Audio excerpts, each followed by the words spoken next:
अस्सलाम वालेकुम। क्या आपका पेपाल भी बैन हो रहा है किसी वजह से? आपसे वो इस तरह के डॉक्यूमेंट्स वगैरह मांग लेते हैं जो आपके पास अवेलेबल नहीं है, सिर्फ पहली और दूसरी ट्रांजैक्शन के अंदर ही आपके पेपाल अकाउंट के अंदर इशू वगैरह आ गया है, या फिर किसी भी रीज़न से आपका पेपाल बार बार बैन हो रहा है। तो पेपाल का अकाउंट कैसे बनाते हैं, इस पर तो हर कोई वीडियो बनाता है। मैंने भी वीडियो बनाई हुई है एक प्रॉपर तरीके से वेरीफाइड पेपाल का अकाउंट किस तरह से बनाना है, उस पर मैंने ऑलरेडी वीडियो बना दी है। उस वीडियो का लिंक भी मैं आपको डिस्क्रिप्शन में दे दूंगा। लेकिन इस वीडियो के अंदर मैं आपको ऐसे 12 राज की बातें बताऊंगा जिनको अगर आप फॉलो कर लोगे तो आपका पेपाल का अकाउंट कभी भी बैन नहीं होगा। बस आपको सब्र के साथ काम लेना है। जब आप एक सब्र का फल आपको मीठा ज़रूर मिलेगा, इस चीज़ की मेरी गारंटी है। तो ऐसी कौन सी बातें, ऐसी कौन सी चीज़ें हैं जिनको आपने फॉलो करना है? वैसे इनमें से काफ़ी आपने दूसरे यूट्यूबर से सुनी होंगी, लेकिन मैं इस बात की गारंटी दे रहा हूँ कि ये 12 के 12 पॉइंट आपने नहीं सुने होंगे। तो इन 12 के 12 पॉइंट्स को आपने लाजमी ध्यान के साथ सुन लेना है, उनको कहीं पर लिख के रख लेना है और उसके बाद उनको लाजमी आपने फॉलो करना है। तो आइए आज की इस वीडियो को स्टार्ट करते हैं। तो सबसे पहला पॉइंट ये है कि आपने अपने पेपाल के अकाउंट को एक ही जगह पर लॉगिन करना है। आपने ऐसा नहीं करना कि आज आप अपने घर में लॉगिन कर रहे हो, कल आपने किसी कज़न को पकड़ा दिया है, वो कहीं दूसरे सिटी में कर रहा हो, परसों किसी तीसरे सिटी में हो रहा हो, बल्कि आपने सिर्फ एक ही जगह पर लॉगिन करना है। आपने बार बार इसकी लोकेशन वगैरह चेंज नहीं करनी। इसके बाद दूसरा पॉइंट है कि आपने एक ही डिवाइस के अंदर लॉगिन करना है। आपने ऐसा नहीं करना कि आज आपने लैपटॉप के अंदर किया हुआ है, कल आप मोबाइल के अंदर कर लें, परसों आप किसी और के मोबाइल में कर लें, उससे अगले दिन किसी लैपटॉप में कर लें। ऐसा आपने हरगिज़ नहीं करना। आपके पेपाल अकाउंट के बैन होने की एक रीज़न ये भी आती है। तो आपने जस्ट एक ही डिवाइस के अंदर लॉगिन रखना है। इसके बाद थर्ड पॉइंट आता है कि आपने एक डिवाइस के अंदर एक ही पेपाल को लॉगिन करना है। आपने ऐसा हरगिज़ नहीं करना कि आपने कोई 4-5 पेपाल बना लिए हैं, कभी कौन सा लॉगिन कर रहे हैं, कभी कौन सा लॉगिन कर रहे हैं। आपने ऐसा हरगिज़ नहीं करना। बल्कि फॉर एग्जांपल आपने एक लैपटॉप ले लिया है, आपने इस लैपटॉप के अंदर एक ही पेपाल को लॉगिन रखना है।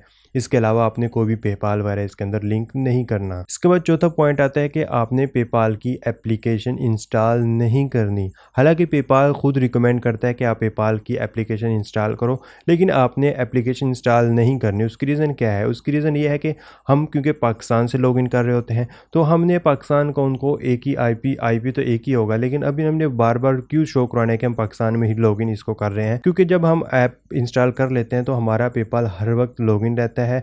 हर वक्त अगर आपका मोबाइल इंटरनेट से कनेक्ट है तो पेपाल के पास हर वक्त तो आपकी लोकेशन जा रही है।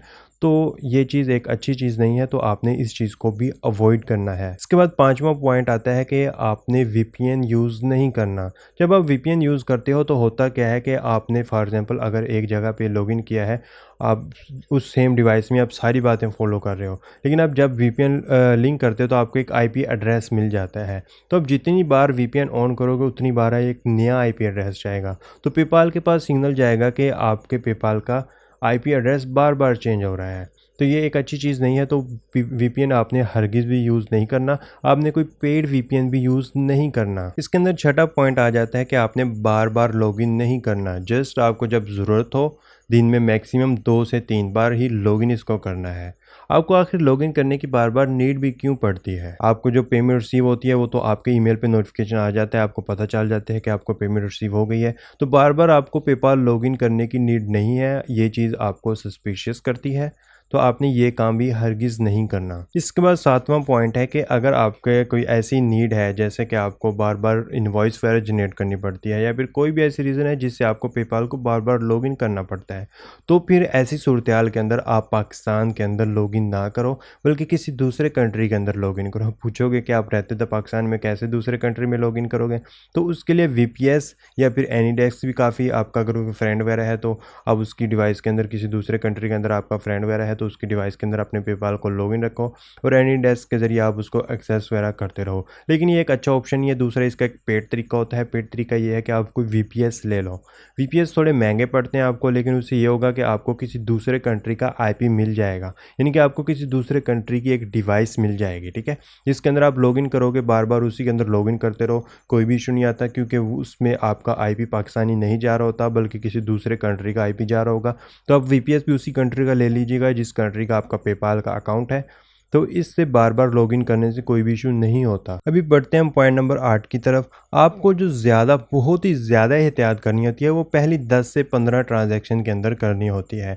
अगर आपकी पहली 10 से 15 ट्रांजैक्शन स्मूथली हो जाती हैं तो उसके बाद बहुत कम चांस होते हैं कि वो आपसे किसी टाइप के डॉक्यूमेंट वगैरह मांगे, ऐसा डॉक्यूमेंट जो हमारे पास अवेलेबल नहीं होता। तो पहली 10 ट्रांजैक्शन एटलीस्ट कोई भी बड़ी ट्रांजैक्शन ना लें, इतनी बड़ी ट्रांजैक्शन ना लें कि अगर आपका पेपर रिकवर ना हो सके तो आपका अच्छा खासा नुकसान हो जाए। तो जस्ट छोटी छोटी ट्रांजैक्शन ही करें, एटलीस्ट पहली 10। इसके बाद पॉइंट नंबर 9 की बात करते हैं। काफ़ी इंपॉर्टेंट पॉइंट है कि आपने पहले 60 डेज सब्र से काम लेना है, ठीक है। 60 डेज आपने कोई बड़ी ट्रांजैक्शंस वगैरह रिसीव नहीं करनी, बल्कि आपने छोटी ट्रांजैक्शंस ही रिसीव करनी है, क्योंकि पहले 60 डेज के अंदर आपका अकाउंट मैच्योर नहीं हुआ होता। आपको पहले 60 डेज अपने अकाउंट को मैच्योर करना होता है। तो इन डेज के अंदर आपको किसी भी बड़ा रिस्क लेने की नीड नहीं है, बल्कि छोटी छोटी ट्रांजैक्शंस वगैरह करके अपने पेपाल के अकाउंट को अच्छे तरीके से मैच्योर कर लें। इसके बाद बढ़ते हैं पॉइंट नंबर 10 की तरफ। इसके अंदर हमने कोई भी बिजनेस ट्रांजैक्शन नहीं करनी है। अगर आपका पेपाल का अकाउंट पर्सनल पेपाल का अकाउंट है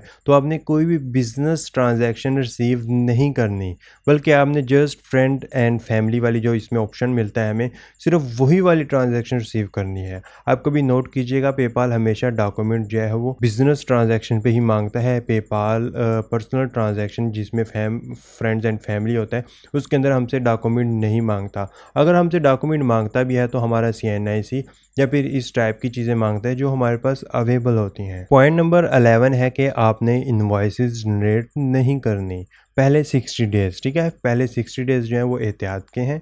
इसमें आपने इनवॉइसेस जनरेट नहीं करनी, बल्कि आपने ईमेल के ऊपर ही फ्रेंड्स एंड फैमिली की ट्रांजैक्शन रिसीव करनी है। पॉइंट नंबर 12 ये है कि आपने पेपाल का अकाउंट बनाते ही बड़ी बड़ी ट्रांजैक्शन या फिर छोटी भी ट्रांजैक्शन रिसीव नहीं करनी, बल्कि आपने बहुत ही ज़्यादा सब्र से काम लेना है। अकाउंट बनाने के बाद आपने उसके अंदर एक अदद कार्ड लिंक कर लेना है और आपने एक बैंक अकाउंट लिंक कर लेना है। कार्ड आप कौन सा लिंक कर सकते हो? कार्ड जो मेरे एक्सपीरियंस में वो है कि आप रिडोट पे का कार्ड इसके साथ लिंक कर सकते हो। रिडोट पे का अकाउंट वगैरह किस तरीके से बनना है उस पर ऑलरेडी वीडियो बन चुकी है, पाकिस्तानी डिटेल्स के ऊपर बहुत ही आसानी के साथ बन जाता है। तो उस वीडियो का लिंक भी मैं डिस्क्रिप्शन में डाल दूंगा, वो वीडियो लाजमी चेक कर लीजिएगा। तो उसका कार्ड आप इसके साथ लिंक कर सकते हो। और बैंक अकाउंट इसके साथ कौन से लिंक हो सकते हैं? बैंक अकाउंट के अंदर इसके साथ आप पेनियर का अकाउंट भी लिंक कर सकते हो, और हमें रिडोट पे भी कुछ बैंक अकाउंट देता है, अब उनमें से भी बैंक अकाउंट इसके साथ लिंक कर सकते हो। तो आपने पहले अकाउंट बनाते ही इसके अंदर आपने अपनी प्रोफाइल वगैरह ऐड करनी है और बैंक ऐड कर लेना है, कार्ड लिंक कर लेना है, और उसके बाद एटलीस्ट 48 घंटे आपने जस्ट सब्र करना है। उसके बाद आपने कोई छोटी सी ट्रांजैक्शन जैसे कि $5-7 की ट्रांजैक्शन इस पर रिसीव करनी है। इसके बाद एक और ट्रांजैक्शन रिसीव करनी है। 2 ट्रांजैक्शन रिसीव करने के बाद जब आपका अकाउंट का बैलेंस तकरीबन $15 तक हो जाए तो उसको आपने अपने बैंक अकाउंट के ऊपर विड्रॉ लेना है। तो इस तरह से इस प्रोसेस को आपने पहले 60 डेज 3 से 4 बार कर लेना है। उसके बाद आपका अकाउंट मैच्योर हो जाएगा, उसके बाद आप बड़ी ट्रांजैक्शन ले सकोगे। लेकिन मैं फिर भी रिकमेंड नहीं करूँगा कि आप डायरेक्टली जो है $500-700 की उसके बाद रिसीव कर लें। उसके बाद भी आपने इसकी लिमिट्स बनानी है, जैसा कि 60 डेज जब गुजर जाएंगे तो आपने इसके ऊपर फॉर एग्जांपल $50 की रिसीव कर लेनी है, 50 वाली आपने उसको विड्रॉ कर लेना है। उसके बाद इस अमाउंट को मज़ीद बढ़ा देना, 70 कर लेना, 100 कर लेना। इस तरह से यानी कि 20-30 के स्टेप लेते लेते आपको बड़ी ट्रांजैक्शन रिसीव करना शुरू कर देनी है। पॉइंट नंबर 13, आपने कोई भी ऐसी ट्रांजैक्शन रिसीव नहीं करनी जो रिस्की हो। कोई इस टाइप की ट्रांजैक्शन नहीं करनी जिसमें आपको थोड़ा सा भी शक हो कि सेंडर कोई कंप्लेन कर देगा। आपने किसी को सर्विस दी है तो आपको पता है कि पेपाल के अंदर ये बहुत बड़ा इशू है कि जो सेंडर है वो कोई कंप्लेन वगैरह कर सकता है, रिफ़ंड के लिए अप्लाई वगैरह कर सकता है। तो इससे आपके अकाउंट पे काफ़ी बुरा इम्पैक्ट जाता है, आपका अकाउंट ब्लॉक भी हो सकता है। पॉइंट नंबर 14 है कि आपने टिकटॉक या किसी भी बिजनेस से ट्रांजैक्शन रिसीव करनी है 60 डेज़ के बाद, क्योंकि ऐसी कोई भी टिकटॉक या फिर इस टाइप की कोई भी बिज़नेस होता है उसका हमें तसल्ली होती है कि ये लोग रिफ़ंड के लिए अप्लाई नहीं करेंगे या फिर इस तरह का कोई भी इशू क्रिएट नहीं करेंगे। तो ये सेफ़ पेमेंट्स होती हैं। और पॉइंट नंबर 15 काफ़ी इंपॉर्टेंट है। आपने जब पेपाल का अकाउंट बनाना है तो आपने अपने नेम पर बनाना है, किसी गोरे का नाम ना रख देना, आपने अपना नेम ही रखना है और अपनी नेशनलिटी भी पाकिस्तानी ही सिलेक्ट करनी है, कोई दूसरी नेशनलिटी सिलेक्ट नहीं कर देनी, या फिर आपकी जो भी नेशनलिटी आपके पासपोर्ट पर या फिर आपके CNIC पर मौजूद है। तो ये वाले कुछ 15 पॉइंट थे जिनको आप फॉलो कर लोगे। आई नो काफ़ी सब्र से के साथ करने पड़ेंगे और थोड़े मुश्किल भी हैं, लेकिन इसके अलावा पेपाल को बचाने का कोई रास्ता नहीं है। आप इन पॉइंट्स को फॉलो कर लोगे तो मैं गारंटी देता हूँ कि इंशाल्लाह आपका पेपाल का अकाउंट कभी भी ब्लॉक नहीं होगा। आपसे ये किसी भी टाइप का कोई भी डॉक्यूमेंट नहीं मांगेंगे। सो अगर अभी तक आपने पेपाल का अकाउंट नहीं बनाया तो इस वीडियो को देख के पेपाल का अकाउंट बना लीजिएगा। और अगर आप पेपाल के डॉलर बाय और सेल करना चाहते हैं तो आप मुझसे बाय और सेल कर सकते हैं। उसके लिए आप ये वाली वीडियो देख लीजिएगा। इस वीडियो के अंदर मेरा व्हाट्सएप का नंबर भी है और इसको देख के आपका ट्रस्ट इशू सॉल्व हो जाएगा। सो आज की वीडियो में इतना ही। अल्लाह हाफिज़।